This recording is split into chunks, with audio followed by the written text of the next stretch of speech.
Hello friends, मैं आपका दोस्त राहुल राजपूत एक बार फिर से स्वागत करता हूं आपके अपने चैनल ईरा स्टडी में।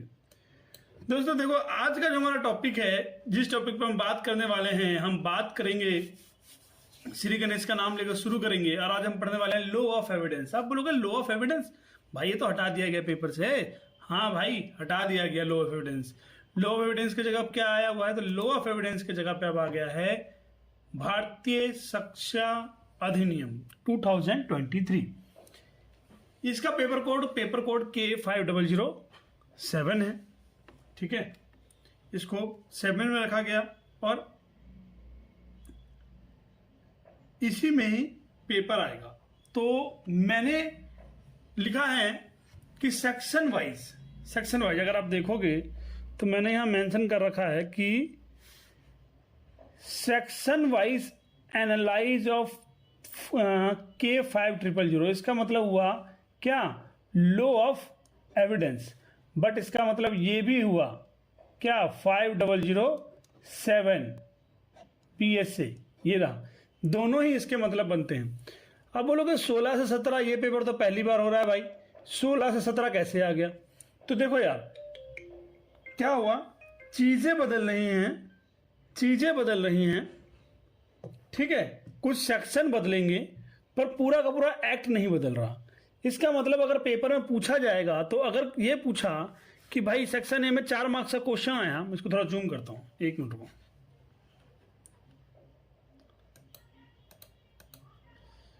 ये देखो,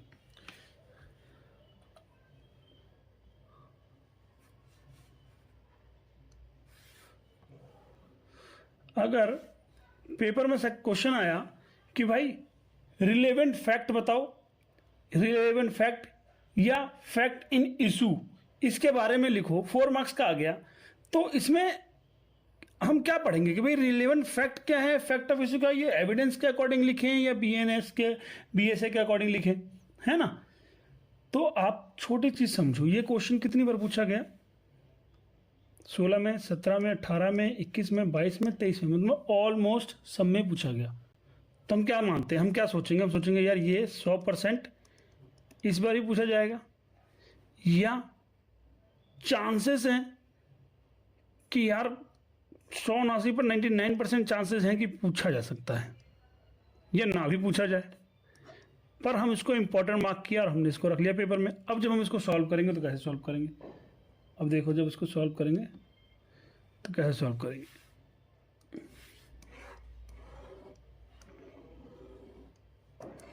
ये आया हमें यहाँ सॉल्यूशन, ये रहा, ये हमने लिखा। जब हमने ये सॉल्व करना चालू किया ना, तो मैंने बहुत ही डिटेल में लिखा। पहले लिखा relevant fact in the issue, question number first. Answer definition किसके according? Under the section 3 of the BSA 2003, fact is the relevant, it is a help to provide, prove or disprove of fact in issue. Fact और issue 2 types. ये क्या है? Fact are of 2 types. जो fact है वो 2 types के होते हैं। पहला एक फैक्ट इन इशू होता है, जिसको बोलते हैं central of the case, and other relevant fact, जिसको बोलते हैं connected to fact in issue, जो कि सेक्शन 5 बात करता है।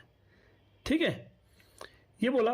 फिर हमने यहां डाला एक्सप्लेनेशन, बोला relevant fact make this main fact more or less probable, court admit only relevant fact, irrelevant ones are excluded, other relevant fact included, fact forming part of the sum transaction or fact that are cause, effect or occasion of fact in issue।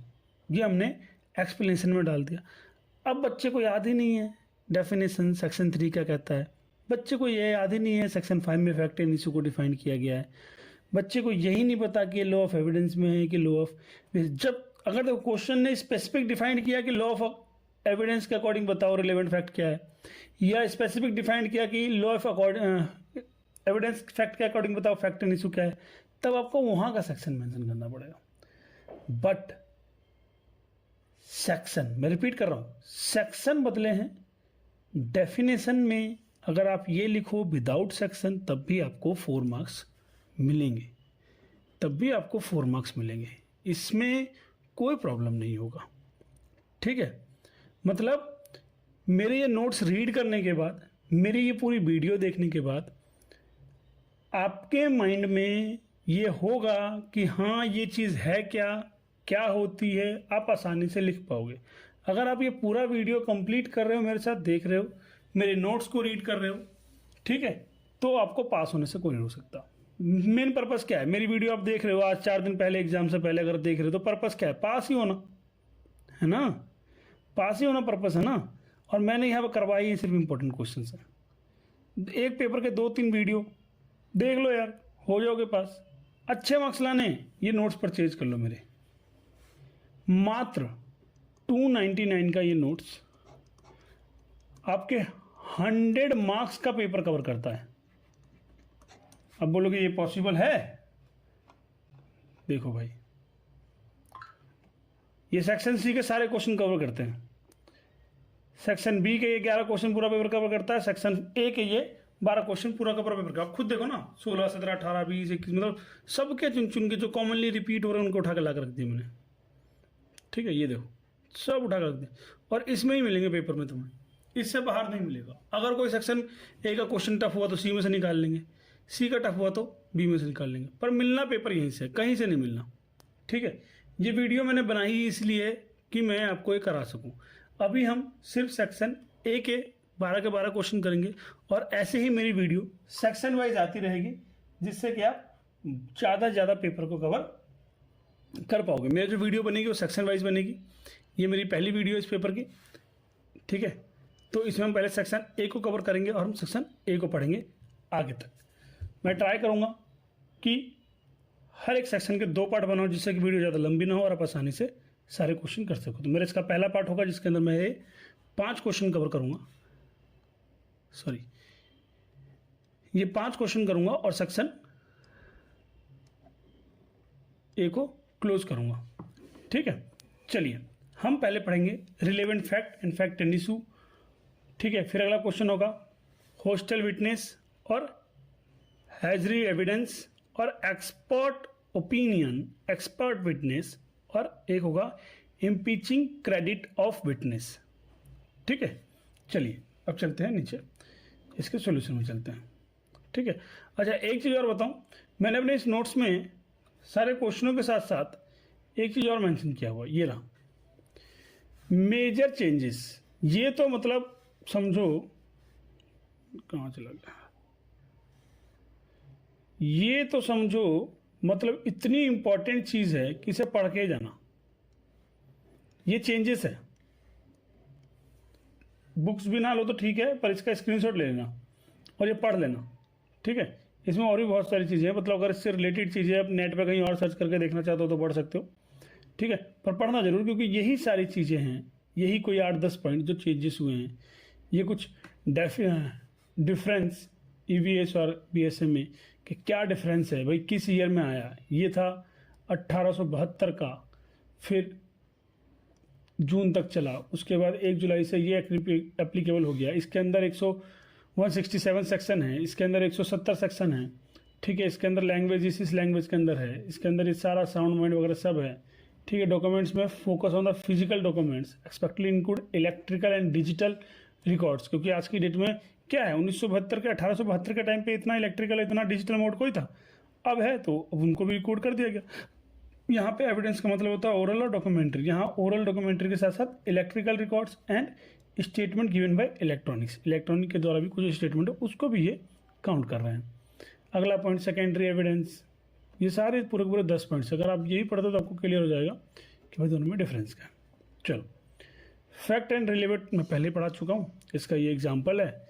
Example क्या है, in that the case that question found near the crime scene in a relevant fact supporting the main fact in issue therefore the acquired।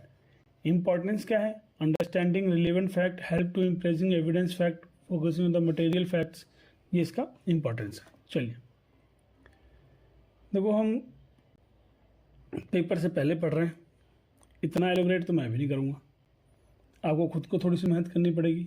मैं तो 2-4 line मोटी मोटी पढ़ूंगा, मोटी मोटी समझ में आएगी समझाऊंगा, बाकी आगे बढ़ जाऊंगा। मेरा तो मेन पर्पस है आप तक मेरे ये नोट्स पहुंचाना।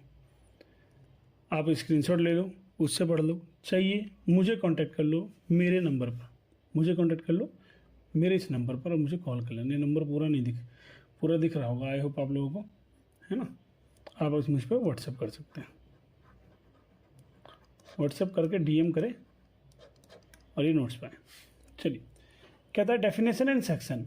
A hostel witness is a one of the given the evidence. यही है, क्या सेक्शन है इसका, सेक्शन 139, इसमें इसको डिफाइन किया गया हॉस्टल विटनेस के बारे में। ये मैंने फिर यहाँ एक्सप्लेनेशन लिख दी, फिर इसका एग्जांपल बताया, फिर इसको सिग्निफिकेंट किया। फिर अगले वीडियो की बात कर जाए, इसमें दिखाया गया हार्डली। अब इसको पढ़ लीजिए। डेफिनेशन सेक्शन 60 बात करता है, वीएनएस की बात करता है, ठीक है। इसके अगर एक्सेप्शन की बात करी जाए तो सेक्शन 32, सेक्शन 33, सेक्शन 34 ये इसके एविडेंस है। ये नीचे दिया इसका एक्सप्लेनेशन, फिर इसका एग्जाम्पल, फिर इसकी इंपॉर्टेंस, मतलब एक एक चीज़ बिल्कुल डिटेल में दी।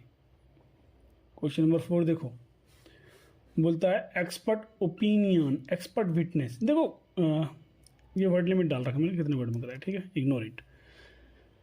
एक्सपर्ट ओपिनियन क्या है, एक्सपर्ट विटनेस क्या है। मान लो मेरा और आपका कोई डिस्प्यूट हो गया, डिस्प्यूट किस बात पे हो गया कि किसी चीज़ को लेकर डिस्प्यूट हो गया, जहाँ हमें एक्सपर्ट की जरूरत पड़ी। एक्सपर्ट की क्या जरूरत, मान लो मेरा और आपका कंस्ट्रक्शन कराया मैं आप कॉन्ट्रैक्टर हो, मैंने आपसे कंस्ट्रक्शन कराया। किस चीज़ का कंस्ट्रक्शन कराया, मैंने बनवाया आपसे मकान। मैंने बोला मेरे सपनों का महल बना देगा क्या तू, तुमने बोला हाँ मैं बना देगा रे बाबा, मेरा तो काम ही है सपनों का महल बनाने का, ठीक है। दरवाजा यहाँ डाल देते हैं। आपने बोला मैं बना देगा सपनों का महल, ये है मेरा सपनों का महल, ठीक है। ये मेरा सपनों का महल बना, राहुल राजपूत हाउस, ठीक है, ये बना। अब इसमें मैंने आपसे डील करी कि भैया मेरा ये बनेगा, मैंने देना है आपको 11 करोड़। सीआर बे सस्ता, गरीब मान रहे हो क्या भाई, सस्ता मकान मिले इतना में। तो ये 11 करोड़ का मैंने ये मकान बनवाया, आपसे करा कॉन्ट्रैक्ट। अब आपने क्या करा, बीच में ही कॉन्ट्रैक्ट को तोड़ दिया, क्या तो फिर मेरे पैसा दो। अब हमारे बीच डिबेट हो गया, तो इसमें बुलाया जाएगा एक्सपर्ट ओपिनियन, जो कि ये बताएंगे, ये चेक करके कि हाँ जी कितनी वैल्यूएशन का काम हुआ है, कितना पैसा देना चाहिए, कितना नहीं। इसके बारे में बीएनएस में सेक्शन 46, 45 इसकी बात करता है। बीएनएस 2013 जो govern the expert and evidence की बात करता है। इसका एक्सप्लेनेशन दे रखा है, एग्जाम्पल है, सिग्निफिकेंट है और कंक्लूजन है, ठीक है। चलिए अगला क्वेश्चन नंबर 5, इम्पीचिंग क्राइटेरियन विटनेस। इसको सेक्शन 155 से लेकर 156 तक डिफाइन किया गया, जो ये 3 टॉपिक के बारे में बात करता है। इसका बीएनएस 23 की बात करता है। देखो 4 मार्क्स का क्वेश्चन है, यहाँ अगर मैं टाइम पर बात करूँगा तो आगे क्वेश्चन की एनर्जी कैसे होगी, इसलिए मैंने बहुत शॉर्टली बताया आपको। चैनल को सब्सक्राइब कर दीजिएगा, बेल आइकन को प्रेस कर लीजिए, ताकि मेरी वीडियो मिले, घंटी बजे, आपको समझ में आए कि हाँ जी वीडियो आ गई है। अभी तो मैं बहुत ही लाइटली बता रहा हूँ, कोई डिटेल कोई एक्सप्लेनेशन नहीं, सिर्फ अपने नोट्स को आपके सामने गो थ्रू कर रहा हूँ, ताकि आप आसानी से स्क्रीनशॉट लो, अपना पढ़ो भैया। कोई ज़रूरत नहीं नोट्स करने के लिए, क्या ज़रूरत है यार, इतना भारी पैसा खर्च करने की क्या ज़रूरत है ना। इसलिए स्क्रीनशॉट लो, वहाँ से पढ़ो, ठीक है। बाकी एग्ज़ाम वाले दिन तो हम मिलेंगे ही, जहाँ मैं पूरा का पूरे नोट्स को पढ़ाऊँगा, बिल्कुल लाइव बैठेंगे। इसमें मेरा पूरा टारगेट है कि लाइव पे बैठेंगे, पूरा पढ़ेंगे नोट्स, ए से लेके बी से लेके सी तक। कुछ आप पढ़ दो, फिर हम पढ़ लेंगे, मज़ा आ जाएगा। पेपर में पास ही तो होना है, टॉप आना है तो नोट्स परचेज कर लो, ठीक है। चलो ठीक है, जय हिंद।